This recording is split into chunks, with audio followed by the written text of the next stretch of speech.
तो दोस्तों welcome to Rohit edu bright initiative. दोस्तों मैं रोहित विश्वकर्मा जिस टॉपिक पर बात करेंगे वो अंग्रेज और फ्रांसीसी, जो कि मॉडर्न मॉडर्न हिस्ट्री का एक बेहतरीन टॉपिक। तो आइए स्टार्ट करते हैं। तो सबसे पहले देखें तो अंग्रेज या जो यूरोपीय कंपनियों का आगमन था, यह तीसरे नंबर के थे। यानी कि बात करें अगर पहले पर तो आए थे पुर्तगाली, दूसरे पर डच, तीसरे पर अंग्रेज और चौथे नंबर पर डेनिश फ्रांसीसी, इसके बाद स्वीडिश। तो आइए स्टार्ट करते हैं सबसे पहले अंग्रेज़ों का।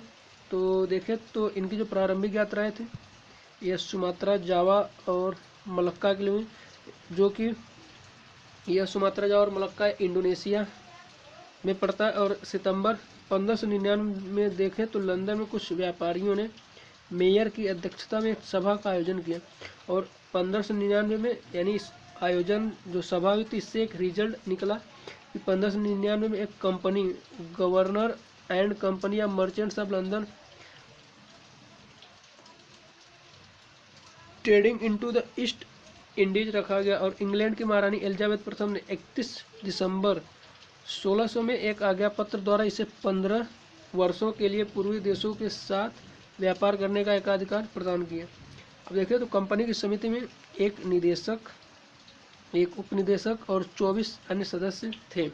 1601 में अंग्रेज जहाज से इंडोनेशिया के मसाला द्वीप पहुंचे। यानी 1601 में कैप्टन हॉकिंस के नेतृत्व में हेक्टर नामक जहाज से 1608 में सूरत बंदरगाह पर पहुंचा। यानी कि अगर बात करें भारत में कब पहुंचा तो 1608 में, वो भी किस जहाज से, तो हेक्टर नामक जहाज से। और कैप्टन कौन था, तो कैप्टन था हॉकिंस। अगर हम आगे देखें, अगर हम आगे बात करें तो देखिए हॉकिंस जो है यह जहांगीर के नाम ब्रिटिश सम्राट जेम्स प्रथम का पत्र लेकर मुगल बादशाह जहांगीर के दरबार में पहुंचा और जहांगीर ने हॉकिंस को 400 का मनसब प्रदान किया। देखिए जो मनसब, यह मुगल शासनकाल में बादशाह अकबर के समय दिया जाने वाला एक पद या ओहदा होता था। राज्य के अधिकारियों तथा कर्मचारियों को उनके मनसब के अनुसार ही वेतन दिया जाता था। और मनसब प्रणाली मुगल साम्राज्य की रीढ़ समझी जाती थी। यानी जिस व्यक्ति को मनसब दिया जाता था उसे मनसबदार कहते थे। अब देखिए जो यह हॉकिंस था, यह पहला अंग्रेज था जो समुद्र के रास्ते भारत की भूमि पर कदम रखा। और देखें तो हॉकिंस को तुर्की एवं फारसी भाषा का अच्छा ही ज्ञान था। अगर हम आगे बात करें तो देखिए हॉकिंस को जहांगीर ने इंग्लिश खान की उपाधि दी और इसके साथ ही 1611 में मसूलीपट्टनम में एक अस्थायी व्यापारिक कोठी खोली। लेकिन 29 और 30, देखिए उस टाइम क्या था, जो पुर्तगाली थे वो बहुत हावी थे। मुगल बादशाह भी पुर्तगालियों से, जो अरब सागर पर अपना पूरा रौब दिखाते थे पुर्तगाली लोग, तो उनसे भी मुगल जो बादशाह थे वे भी अरब सागर में जाते टाइम वे भी काफ़ी डरते थे। तो अगर हम देखें तो उस टाइम पुर्तगालियों का एक तरह से वर्चस्व अच्छे से कायम था। तो देखिए पुर्तगालियों के साथ जो अंग्रेज़ों का एक युद्ध हुआ जिसको हम स्वाली या सुवाली का युद्ध बोलते हैं, जो कि 29-30 नवंबर 1612 में हुआ था। उस टाइम अंग्रेज़ों के जो कैप्टन था वह कैप्टन मिडिल्टन था।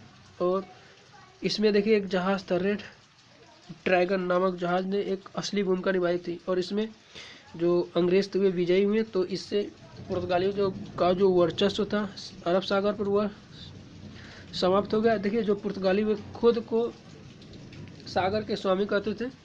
अगर देखें तो 1613 में जहांगीर ने सूरत में अस्थायी कारखाना खोलने की अनुमति दी। 1613 में देखिए 1612 में पुर्तगाली हार गए, यानी कि उनका वर्चस्व पुर्तगालियों का यहाँ पर समाप्त हो गया। तब यहाँ पर वर्चस्व किसका चलेगा, तो अंग्रेजों का।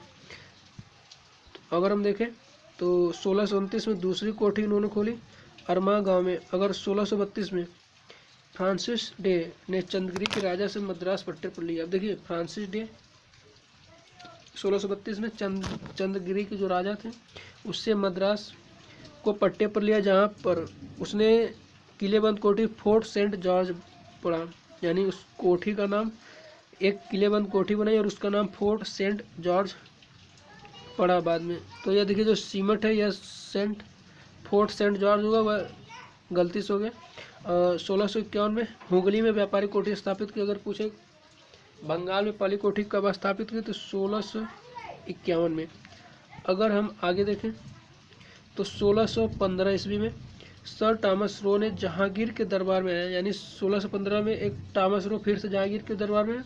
और 1661 में इंग्लैंड के राजा चार्ल्स द्वितीय का विवाह पुर्तगाली राजकुमारी कैथरीन ऑफ ब्रिगेंजा के साथ हुआ, और इस अवसर पर पुर्तगालियों ने चार्ल्स को दहेज के रूप में पूरा बम्बई द्वीप दे दिया। सोचिए कि हम भारतीयों के लिए कितने शर्म की बात है कि बम्बई द्वीप हमारा और देख हो रहा है पुर्तगाली। अगर हम देखें 1668 में सम्राट चार्ल्स फर्स्ट ने बम्बई को 10 पाउंड के वार्षिक किराए पर कंपनी को सौंप दिया, यानी कि 1668 में सम्राट चार्ल्स फर्स्ट ने, यानी कि अगर बात करें, सॉरी यहाँ पर सम्राट चार्ल्स सेकेंड होगा, यस, सम्राट चार्ल्स द्वितीय ने बम्बई को 10 पाउंड के वार्षिक किराए पर कंपनी को सौंप दिया। बात करें तो बम्बई का गवर्नर जो था उस टाइम गेराल्ड ओंगियार को बम्बई का वास्तविक संस्थापक माना जाता है, यानी गेराल्ड ओंगियार। और 1833 के चार्टर एक्ट द्वारा जो कंपनी था उसका नाम बदलकर ईस्ट इंडिया कंपनी कर दिया गया। अगर क्वेश्चन पूछे कि ईस्ट इंडिया कंपनी कब हुआ, तो 1833 के चार्टर एक्ट द्वारा।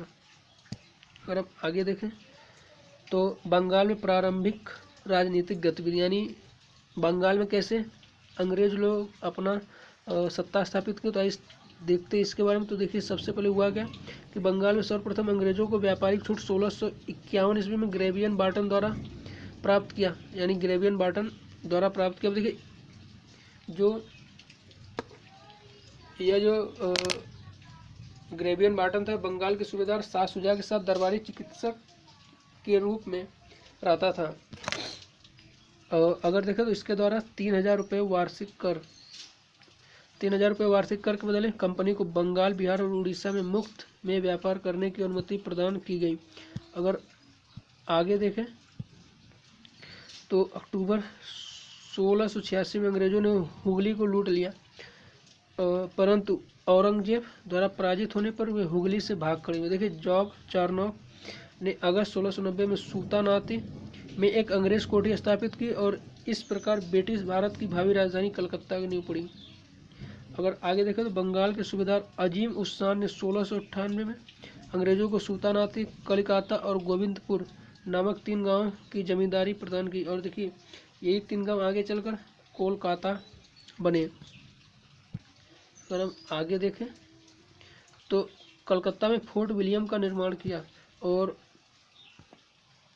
चार्ल्स आयर फोर्ट विलियम के प्रथम प्रेसिडेंट बना, यानी जो चार्ल्स आयर था वह फोर्ट विलियम का प्रथम प्रेसिडेंट बना। और 1700 में यह प्रथम प्रेसिडेंसी नगर घोषित किया गया, जो 1774 से लेकर 1911 तक ब्रिटिश भारत की राजधानी रहा, यानी 1774 से 1911 तक यह ब्रिटिश भारत की राजधानी रहा। अगर हम देखें जॉन सरमन मिशन, देखिए 1715 में एक मिशन आया जॉन सरमन मिशन, और इस दूत मंडल में एडवर्ड स्टीफेंसन, विलियम हैमिल्टन नामक सर्जन और ख्वाजा सेऊद नामक एक आर्मीनियन दुभाषिया था। हैमिल्टन ने बादशाह फर्रुखसियर की दर्दनाक बीमारी को खत्म करने में सफलता प्राप्त की। देखिए जो हैमिल्टन था जो सर्जन था, यह फर्रुखसियर जो बादशाह मुगल बादशाह था उसका एक दर्दनाक बीमारी थी, उसको खत्म करने में सफलता प्राप्त की। तो इससे अब देखिए फर्रुखसियर खुश होकर एक शाही फरमान जारी किया, और जिसमें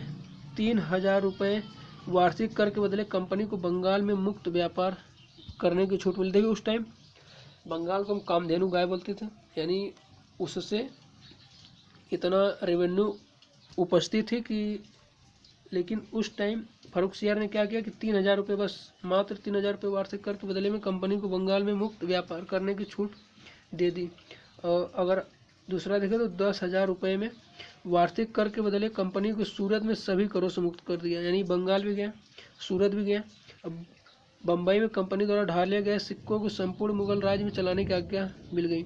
अब देखिए फर्रुखसियर इतना मूर्ख था कि इसने अंग्रेजों को अपना सिक्का ढालने का आज्ञा दे दिया। सोचिए कि जिसका सिक्का चलता है, कहावत है जिसका सिक्का चलता है उसी का राज चलता है। तो ब्रिटिश इतिहासकार ऑर्स ने, देखिए ब्रिटिश इतिहासकार था ऑर्स, यह इसे कंपनी का मैग्ना कार्टा या महान अधिकार पत्र का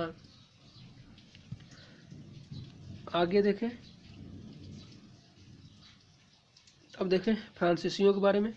तो फ्रांसीसी जो थे यह लुई XIV के मंत्री काल्बर्ट तथा सरकार की सहायता से 1664 में भारत से व्यापार करने के लिए प्रथम फ्रांसीसी कंपनी द एंड ओरिएंटल की स्थापना की गई। फ्रांसीसी सर्वप्रथम मेडागास्कर द्वीप पहुँचे। देखिए मेडागास्कर द्वीप यह अफ्रीका में पड़ता है। अगर बात करें हम मेडागास्कर की तो एक यह अफ्रीका, तो यहीं पर एक पड़ता है मेडागास्कर द्वीप। तो यहाँ पर एक गए, लेकिन यहाँ पर अपना जो सत्ता स्थापित करने में नाकामयाब है, तो आगे बढ़ गए और इंडिया की तरफ चले आए। तो अगर देखें तो फ्रांस से एक दूसरा दल 1667 में चला और इसका जो नायक था फ्रैंको कैरो। और भारत में फ्रांसीसियों को पहली कोठी फ्रैंको कैरो द्वारा सन 1668 में सूरत में स्थापित की गई। अब देखिए ये जहाँ जहाँ अंग्रेज जाएंगे वहीं वहीं ये भी अपनी कोठियाँ स्थापित करेंगे।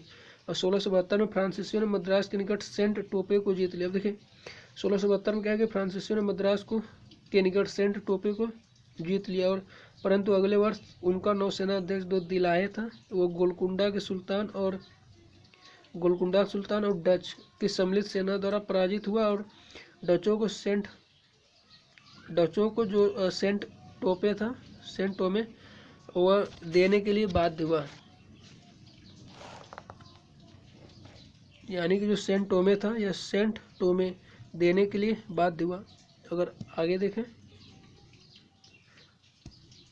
तो बात करें तो 1673 में कंपनी के निर्देशक फ्रैंको मार्टिन और बेलांग द लेस्पिनो ने वलीकोडापुरम के मुस्लिम सूबेदार शेर खां लोधी से एक छोटा गांव प्राप्त कर एक फ्रांसीसी बस्ती स्थापित की और जिसे पांडिचेरी के नाम से जाना जाता है। यानी कि फ्रैंको मार्टिन और बेलांग द लेस्पिन वलीकोडापुरम के मुस्लिम सूबेदार शेर खान लोधी से एक छोटा गांव प्राप्त किया। अब देखिए अंग्रेज समर्थित डचों ने 1693 में फ्रांसीसियों से पांडिचेरी ले लिया। अब देखिए 1693 में फ्रांसीसियों से पांडिचेरी ले ली अंग्रेज, परंतु 1697 में रिजविक की संधि द्वारा इसे वापस लौटा दिया। देखिए बंगाल के सूबेदार जो शाइस्ता खान ने 1674 में फ्रांसीसियों को एक जगह दी, जहां 1692 ईस्वी में इन्होंने चंद्रनगर की प्रसिद्ध फ्रांसीसी कोठी बनाई।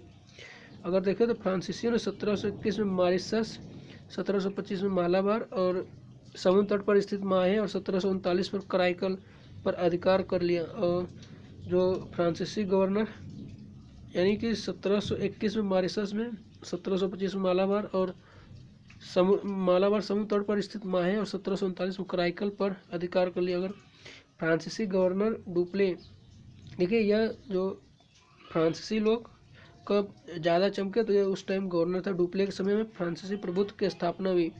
अगर हम आगे देखें तो यह यूरोपीय कंपनियों का व्यापारिक केंद्र, तो यह देखिए बात करें तो इसमें देखिए ये जो स्टार दिख रहे हैं, स्टार सब अंग्रेज़ की कंपनी है, फ्रांसीसी स्क्वायर में और पुर्तगाली सर्कल में।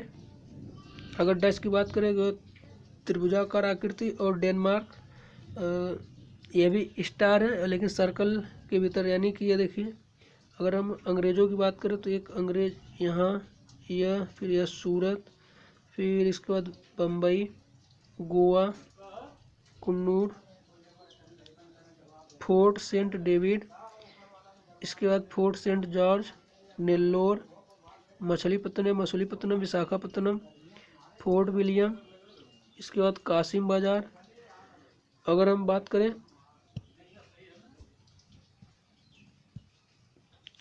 अगर फ्रांसीसियों की, तो फ्रांसीसी लोग देखिए कहाँ कहाँ उनकी कोठी है। तो फ्रांसीसियों की कोठी एक पांडिचेरी, इसके बाद चंद्रनगर, यह रहा चंद्रनगर, इसके बाद यह रहा एक छोटा सा। और अगर हम पुर्तगालियों की बात करें तो पुर्तगाली सर्कल में दिख रहा है एक गोवा, पुर्तगाली गोवा, इसके बाद सलसेट, बसीन, दमन, बड़ोदरा, दीव। इसके बाद आगे देखें तो कोची कालीकट। अगर हम बात करें डच की, तो अगर डचों का देखें तो त्रिभुजाकार डचों का चिनसूरा, इसके साथ ही डच यरा सेंथोम। अगर हम डेनमार्क की बात करें तो डेनमार्क इनका प्रभुत्व कुछ ज़्यादा नहीं था लेकिन फिर भी था, तो यह रहा श्रीरामपुर एक, और बस यही एक ही दिख रहा। अगर बात करें तो अंग्रेजों द्वारा दक्षिण भारत में 1611 में स्थापित कोठी मछलीपत्तनम और फ्रांसीसी प्रधान कार्यालय पौंडीचेरी। तो ये रहा आज का हमारा टॉपिक। अगर